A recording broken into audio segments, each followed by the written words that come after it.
Okay, so welcome back to the series. I think we're on day 3 right now, and we're talking about, if you haven't looked it up already, NLP. I had you draw some circles. Right now, you should have a little bit of an idea of a visual, and you should have a little bit of an idea of an auditory. And you should have went and done your homework on where your recall side is and where your creative side is for yourself. Once you learn this, it'll help you a lot. Now, we're going to talk today about kinesthetics. And kinesthetic is when you take your eyes and you break the plane from an auditory down to the left or down to your right or down to your left. So that's when you get into a kinesthetic moment. Okay, now kinesthetic is all about emotion. And so there are tons of kinesthetics out there, and they base a lot of their life and all their decisions on emotion.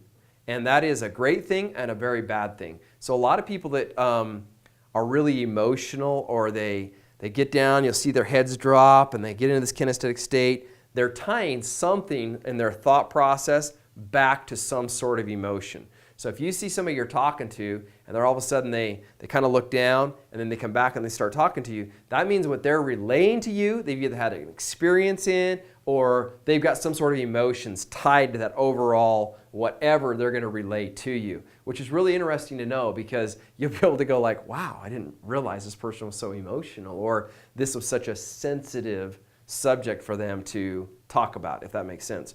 And attorneys love that, because if they can get you, which people who are really good at this can take you from state to state, if they can get you into a kinesthetic state, generally speaking, you'll say a lot more and get a lot more emotionally charged than you would if you were in a visual or an auditory state.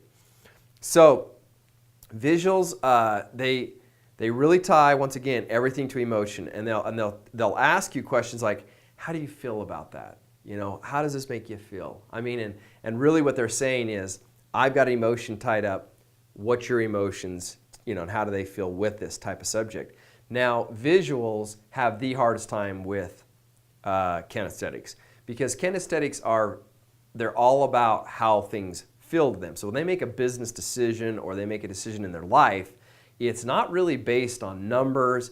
It's not based on all that it's kind of how they've heard it, but what their emotions and what the experience in their life have told them to do, and they make those emotional decisions. They're also, they get trapped in other people's emotions so much. They're drama kings and queens. I mean, they just love drama, and they love to be involved in that. And they're very touchy-feely. So if they're always the ones that are always touching you, they always want that reassurance that they got that hug, they always want that feel that everything's okay. So kinesthetics are, once again, they're very emotional, but they're who change the world, let's be clear. Because of their emotion and their passion, they get so heavily involved, and they get so emotionally involved. But when they blow up, clear the room. I mean, because it's going to get crazy, because they get very, very emotional. So I am what you would call an auditory kinesthetic. My dominance is I love to learn in an auditory, but I do check my emotions a ton, and I have a lot of emotion. So if you're looking at myself, that's what I am. My wife, on the other hand, she is a visual auditory. So not as much touching of her emotions as she likes to visually. She loves to hear it, but she doesn't really make any decision based off of, I'm not saying she doesn't make any, but I'm saying her dominance isn't to make any really emotional decision. It's like, here, paint me out the picture, tell me what you want it to be, I'll deliver that. And so there are different types of people. So now you may have some questions on any of those subjects, but kinesthetics, they're very dominant in their emotions. You'll see their heads get down, they cry very easily. Once again, everything's based off that emotional baggage that they have. And they all need to read Feelings Buried Alive Never Die by Carol Trueman. It would help them a ton. A lot of affirmations. But don't take your kinesthetic side away from you. Even if you're a dominant kinesthetic, don't be afraid of it. Just understand it so that you can help control your life and put it on the path that you want it to be. So tomorrow, we're going to do a total wrap-up on all 3 of these subjects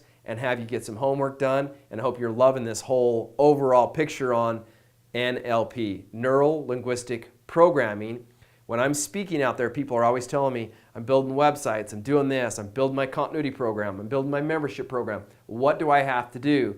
You cannot forget any one of these subjects as you go through and build your content, or else you're going to lose a good portion of your audience. And I said this in the last video, but I want to make sure you understand, we have a tendency to create all of our content around what we like. We have a tendency to create friends and business partners and all that around who we are.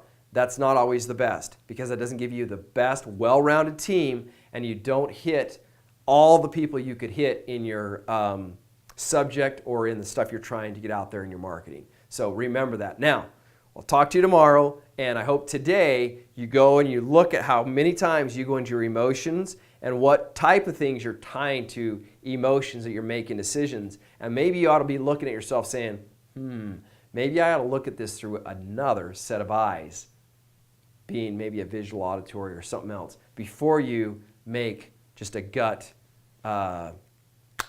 reaction. So we'll talk to you soon. Talk to you tomorrow.